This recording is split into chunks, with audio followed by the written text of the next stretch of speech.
Hello guys, Radhe Radhe. आप सभी का स्वागत है हमारे चैनल भूमि की दुनिया रिएक्शन में। तो गाइज, आज पूरी राज फैमिली के ऊपर आज का रिएक्शन होगा।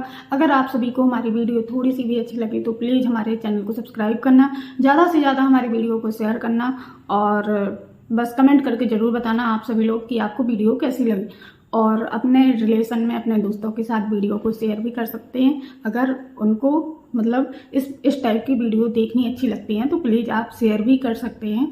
तो अब बढ़ती हूँ वीडियो में आगे और करती हूँ बात। तो सबसे पहले आज पूरे रिएक्शन है आज का पूरा राज फैमिली के ऊपर ही है, जो कि कल मैंने अंशु के लिए बनाई हुई थी। और आज भी उसमें थोड़ी सी बात होगी जो कि मुझे पर्सनली जा कर के वहाँ पे कुछ ऐसी बातें बोली गई हैं लाइव में, वहाँ मुझे बहुत बुरा लगा है उसके लिए।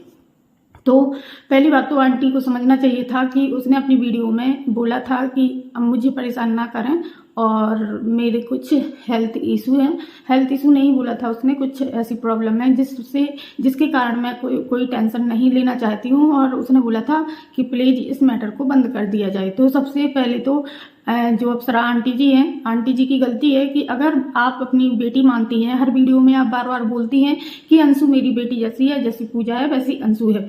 तो आप जब अंशु को बेटी मानती हैं तो आपको लाइव में आकर के सब चीज़ें गिनवानी नहीं थी। जो आपने किया है तो आपको गिनवाना नहीं चाहिए था। जो भी अगर किसी के लिए करता है तो उस चीज़ को बार बार नहीं बोला जाता है। और अगर आपने किसी एक अनाथ लड़की का या फिर कोई ऐसा समझ लो उसकी माता पिता नहीं है, आपने लड़की का सपोर्ट किया, तो जो एक दान जो होता है, एक कन्यादान होता है और एक जो दान करते हैं गुप्त दान, ये दो दान बहुत ज़्यादा अच्छे माने जाते हैं। एक कन्यादान और एक गुप्त दान, इन दोनों का महत्व बहुत ज़्यादा है। तो आपने अगर उसका कन्यादान किया है, उसको आपने बेटी माना है, तो उसकी चीज़ें आपको गिनवाना बिल्कुल भी नहीं था। आपने जो कि कल लाइव में सारी चीज़ें गिनवाई, उसको बार बार एहसास करवाया आपने कि बाहर वाले ही होते हैं और जो खून के रिश्ते होते हैं वो अपने होते हैं। तो यहाँ पे आंटी जी की बात हो चुकी है क्लियर। और अब जो दूसरी बात है, जो पूजा जी बोल रही हैं कि अंशु को देखने आना था, मतलब अंशु देखने नहीं गई इनको। तो अंशु के घर तो उनके ससुर की तबीयत खराब थी तो वो नहीं जा पाई, लेकिन आपने अपने ससुराल वालों के लिए क्यों नहीं बोला? आपकी जो जेठानी है वो भी आपको देखने नहीं आई तो आपने उनके लिए तो नहीं बोला। आपकी जो मायके साइड से कोई भी नहीं आया, मतलब टेंशन में थे सभी लोग, लेकिन सबसे ज़्यादा आपकी टेंशन थी। आपकी एक सर्जरी हुई थी और उस सर्जरी में किसी ने आपकी हेल्प नहीं की। आपके जब मायके से ही कोई नहीं आया तो आपने अपने भाभी भैया के ऊपर नहीं सवाल किए। अंशु के लिए आपने तुरंत बोल दिया कि वो देखने नहीं आई है, बल्कि अंशु एक ससुराल वाली लड़की है। अगर उसकी शादी नहीं होती तो वो मतलब बिना पूछे हर कहीं जा सकती थी, लेकिन अब वो ससुराल वाली है तो ससुराल वाले जैसा बोलेंगे वो वैसे ही करेगी और हर लड़की को करना भी चाहिए। तो पूजा जी आप समझ चुकी होंगी कि मैं क्या कहना चाहती हूँ। आप भी अच्छे मतलब ससुराल वाली हैं तो आप अच्छे से समझ सकते हैं। और आंटी जी से तो बिल्कुल उम्मीद नहीं थी, जो कि बार बार हर वीडियो में बोलती थी कि अंशु हमारी पूजा जैसी है, हमारे चारों मतलब दो बेटे और दो बेटियां हैं। तो आपने जब मान लिया है तो आप क्यों उसको बार बार हर वीडियो में टारगेट करती हो, क्यों उसका नाम लेकर के आती हो? अब बढ़ती हूँ आगे कि जगत भाभी जी के ऊपर और जगत भैया जी के ऊपर। जगत भाभी जी, अब पहले तो आपने बोल दिया था कि इनके कारण हमारा बच्चा नहीं हुआ, उनके कारण नहीं हुआ, नीतू मैना के कारण नहीं हुआ हमारा बच्चा। तो अब जगत भाभी, अब तो कोई नहीं आपको रोक रहा। अब आप दोनों एक साथ हैं तो एक साथ अपने घर में सुकून से रहिए, एक दूसरे के साथ बिताइए, समझिए एक दूसरे को। और आप तो, लेकिन आपके प्यार में पता नहीं क्या है कि आप तो घर पर टिकती ही नहीं है। आपको दिल्ली जाने की क्या जरूरत थी? क्या जरूरत थी दिल्ली जाने की? वहां पे जाकर के अपने दोस्तों की, मानती हूँ दोस्त हैं, लेकिन दोस्त भी एक ना एक दिन आपको बोल देंगे, आपसे दूरियां बना लेंगे, क्योंकि आपकी फैमिली जाकर के उनके घर पर मतलब डेरा डाल के रह जाती है। तो इतना ज़्यादा मत घूमिए और फिर आप दूसरों पे इल्ज़ाम लगाने आ जाओगी, रो धो के वीडियो बनाने आ जाओगी कि इनने रोका था, हम अपने हस्बैंड के साथ रिलेशन में नहीं रहे या बच्चा नहीं हो रहा, तो अब तो आपको कोई नहीं रोक रहा, आप कर लो ना बच्चा। इनकी कुछ चीज़ें इनकी वीडियो पे गौर करती हूँ और कुछ चीज़ें मैं बताती हूँ इनने वीडियो में क्या क्या किया है। तो अब जे लोग मतलब दिल्ली गए थे अपने दोस्त की गाड़ी दिलाने के लिए, जो जायसवाल फैमिली है उनकी गाड़ी उठी है, तो उनकी गाड़ी उठना थी इसलिए मतलब सभी लोग गए हैं। और उनकी मिसेस तो इतनी मतलब पार्लर से तैयार हो करके, और मतलब इतना तैयार हो के कौन जाता है गाड़ी खरीदने। वहाँ क्या शादी थी, वहाँ कोई फंक्शन हो रहा था कि वहाँ आप लोग इतने सज धज के गए थे। आपकी यहाँ मतलब कि आप कितना भी अच्छा वीडियो बनाओ, लेकिन आप गंवार ही लगते हो, सच में गंवार लगते हो आप लोग। चलो तो अब जगत भैया की वीडियो पे नज़र डालती हैं, उनके बारे में बताती हैं। जगत भैया आजकल बहुत ज़्यादा शॉपिंग कर रहे हैं, मनीषा को शॉपिंग करवा रहे हैं, और पता चले कि मनीषा सरप्राइज गिफ्ट ले लेके और सब ऐसे ही देखते रहे। मुझे तो ऐसा लगता है कभी कभी कि मनीषा को अपने हस्बैंड से मतलब ही नहीं है, सिर्फ उसको गिफ्ट चाहिए। तो इन्हें अपनी वीडियो में बोला 5वीं शादी की सालगिरह मनाई जा रही है। तो भैया आप शादी की सालगिरह मनाइए, बहुत अच्छे से मनाइए, लेकिन आप अपनी फैमिली के साथ मनाइए। फिर आप क्रिएटरों को बुलाएंगे और उनके घर वो क्रिएटर अपने घर नहीं पहुंच पाएंगे और आप उनको बेइज्जत कर देंगे वीडियो बना करके कि हमारे घर पर आए थे ऐसा वैसा, इतनी वीडियो बनाई, इतनी रील डाली, हमारी वजह से इनका चैनल चल गया। फिर आपकी ग्रैंड पार्टी मन रही है, हाँ ग्रैंड पार्टी बोली है, सुपर मनाइए भाई साहब अभी भी। लेकिन आपकी वीडियो में लग रहा है कि आप सिर्फ दिखावा कर रहे हैं, सिर्फ दिखावा। आप दोनों का प्यार कहीं दिखता ही नहीं है वीडियो में। अगर आप दोनों को एक दूसरे को समझना है तो वक्त देना पड़ेगा, समय देना पड़ेगा। आप कैसी जिंदगी बनाए हो, दौड़ भाग में बीते हो। अरे अम्बाला में आपका इतना अच्छा घर है, आप घर में रहिए। और औरतों का क्या काम होता है, घर में रहती हैं, लक्ष्मी होती हैं औरतें, घर को संभालती हैं, साफ सुथरा रखती हैं, घूमती नहीं है इतना। अभी तक आपको समझ में नहीं आया मनीषा, अभी भी समझ जाइए आप।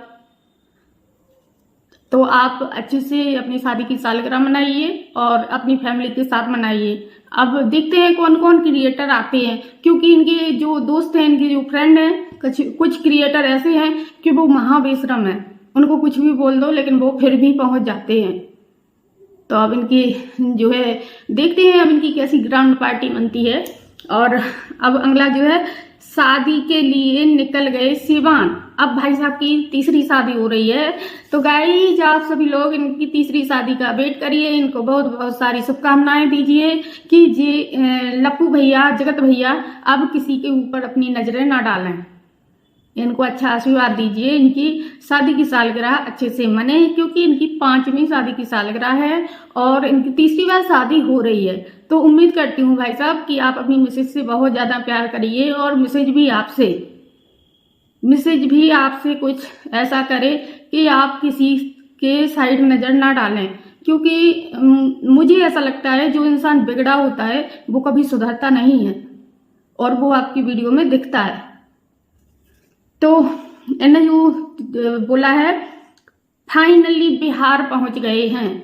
तो अच्छी बात है भैया, आप बिहार पहुंच गए हैं। तो आपने कंट्रोवर्सी कर करके, वीडियो गंदी डाल के, औरतों को बेइज्जत कर करके इतना सारा पैसा कमा लिया है। तो आपने सारा जो 2 महीने से रायता फैलाया हुआ था, इसी कारण फैलाया था कि आपका जो स्कूल बन रहा है वो नहीं बन पा रहा था, तो आपको पैसों की जरूरत थी। तो आपने फिर 2 महीने कंट्रोवर्सी को खींचा, कैसे भी करके आपको खींचना था, आपको पैसे चाहिए थे, जो कि आप हर वीडियो में बोलते हैं मुझे यहाँ प्लॉट लेना है, आज गुड न्यूज देना है, ऐसा करना है, वैसा करना है। अरे आप करिए, मुंह से क्यों वो बार बार बोलते हो आप। तो मनीषा ने, और सॉरी गाइस, जगत भैया ने शॉपिंग की है। तो शॉपिंग में आज पहली बार जगत भैया ने अपनी माँ के लिए और अपनी बहू के लिए, जो जगत भाभी की देवरानी है, जगत देवरानी, उनके लिए साड़ी ली है। तो उम्मीद करती हूँ कि आपकी फैमिली में ऐसे ही प्यार बना रहे और ऐसा ना हो कि आप सिर्फ मतलब दिखाने के लिए कर रहे हो। कभी तो आपने सोचा अपनी माँ के बारे में, नहीं तो आप तो हमेशा बेइज्जती ही करते रहते। और मुझे ऐसा लगता है कि आप प्रमोशन करने गए थे, जो कि उनने जहाँ से आपने कपड़े खरीदे हैं उनका आपने प्रमोशन किया है। तो दूसरा है, आज मनीषा को मैंने सोने का हार दिलवाया, लेकिन आपने वीडियो में तो दिखाया नहीं कहीं पर। आपने कौन सा हार दिलवाया? हाँ भाई, हार दिलवा भी सकते हैं, क्योंकि मनीषा तो आपकी मेन टारगेट है। मनीषा की वजह से ही आपकी वीडियो चलती है। तो उसको हार दे देंगे, एक आईफोन दे देंगे, तो वो अच्छे से आप समझते हैं उसकी कमजोरी, बहुत अच्छे से जानते हैं आप कि मनीषा की कमजोरी क्या है, जगत भाभी की कमजोरी क्या है, उसको आप बहुत अच्छे से पकड़ के रखे हो। तो हाँ, एक ने टाइटल डाला है कि मनीषा की ड्रेस देखकर किट्टो, मतलब कि एक, अब मैं उनको क्या बोलूं, जगत भाभी बोलूं या फिर जगत बहन बोलूं या जगत फ्रेंड बोलूं, क्या बोलूं। तो उनके मतलब उनकी ऐसी ड्रेस देखी जगत भाभी की कि उनकी होश ही उड़ गए। अरे भाई साहब, कहीं विदेश से आई है ड्रेस? जगत भाभी के लिए ड्रेस विदेश से आई है कि सामने वाले की मतलब होश उड़ गए? वाह भैया। और हाँ गाइस, जगत भाभी ने हेयर कटिंग करवाई है, वो भी कहाँ पे, निशा नीलम्बा के पास। निशा नीलम्बा है जो उनका एक वो खुला है पार्लर, तो वहां पे मैडम की बाल कटिंग हुए हैं। और आपकी हेयर कटिंग बिल्कुल भी अच्छी नहीं लग रही है, आप सिर्फ छपरी ही दिख रही हो। आपने एक जगह कुछ बोला था, थोड़ा ध्यान नहीं आ रहा, वहां पे जगत भैया ने समझाया था कि ऐसा नहीं, ऐसा बोला जाता है। तो आपने कहाँ से पढ़ाई की है जगत भाभी, जो आप बार बार बोलती हैं कि मैंने पेपर नहीं दे पाए, मेरी 1 साल बर्बाद हो गई? कहाँ से पढ़ाई की है आपने? और उम्मीद करती हूँ गाइस, आप सभी लोग भी वेट करिए, इनकी ग्रैंड पार्टी होने वाली है। और जगत भैया को बहुत बहुत आशीर्वाद दीजिए कि जगत भैया अपनी पार्टी अच्छे से करें और जो भी क्रिएटर बुलाएं उनकी बेइज्जती ना करें। और इनको कमेंट करके और बहुत सारी शुभकामनाएं दें, क्योंकि सभी लोग, पब्लिक सभी लोग 2 महीने से ज़्यादा परेशान थे इन दोनों को मिलवाने के लिए। अगर इनने फिर से कोई नाटक किया तो अब पब्लिक बार बार साथ नहीं देगी। सुन लीजिए भैया कान खोल करके। और मिलती हूँ गाइज आपको नेक्स्ट वीडियो में। आपको वीडियो थोड़ी सी भी अच्छी लगी हो तो प्लीज़ हमारी वीडियो को ज़्यादा से ज़्यादा शेयर करना और कमेंट करके जरूर बताना कि आपको वीडियो कैसी लगी। तो मिलती हूँ गाइज आपको नेक्स्ट वीडियो में, तब तक के लिए बाय, राधे राधे, जय श्री राम।